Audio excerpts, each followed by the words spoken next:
جماعت اہل سنت پاکستان کی جانب سے شہر قائد میں عید میلاد النبی صلی اللہ علیہ وآلہ وسلم کے موقع پر ہر سال کی طرح اس سال بھی مرکزی جلوس نیو میمن مسجد سے علماء مشائخ کی قیادت میں برآمد ہوگا۔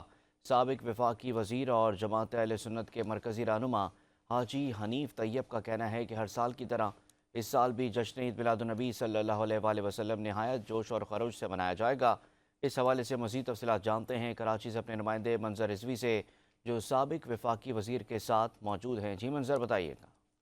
ملک بھر کی طرح کراچی میں بھی جشن عید میلاد النبی صلی اللہ علیہ وآلہ وسلم کی تیاریاں اپنے عروج پہ پہنچ گئی ہیں۔ اس وقت ہمارے ساتھ موجود ہیں سابق وفاقی وزیر حاجی حنیف طیب صاحب، ان سے جانتے ہیں کہ 12 ربیع الاول کے حوالے سے وہ کیا کہنا چاہتے ہیں۔ جو اجلاسوں میں آج کل میں گیا ہوں، سب میں نے کہا کہ یہ آپ کو ربیع الاول شروع ہونے سے پہلے کرنا چاہیے، تاکہ کوئی سڑک بنانی ہو، کوئی بہتری پیدا کرنی ہو تو آپ کر سکیں۔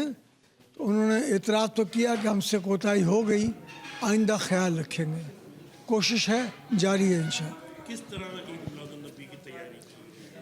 الحمدللہ عوام الناس میں تو بہت جوش و خروش ہے۔ اس کا ثبوت یہ ہوا کہ 7 ستمبر کو لوگوں نے ختم نبوت کا دن بہت جوش و خروش کے ساتھ منایا، اور جو سپریم کورٹ نے فیصلہ دیا تھا قادیانی کی حمایت درپردہ اس کے اندر شامل تھی، تو ریویو پٹیشن کے فیصلے کے ذریعے سے اس کے پیراگراف نمبر 7 کو بھی، 42 کو بھی اور 49C کو بھی ختم کرایا گیا۔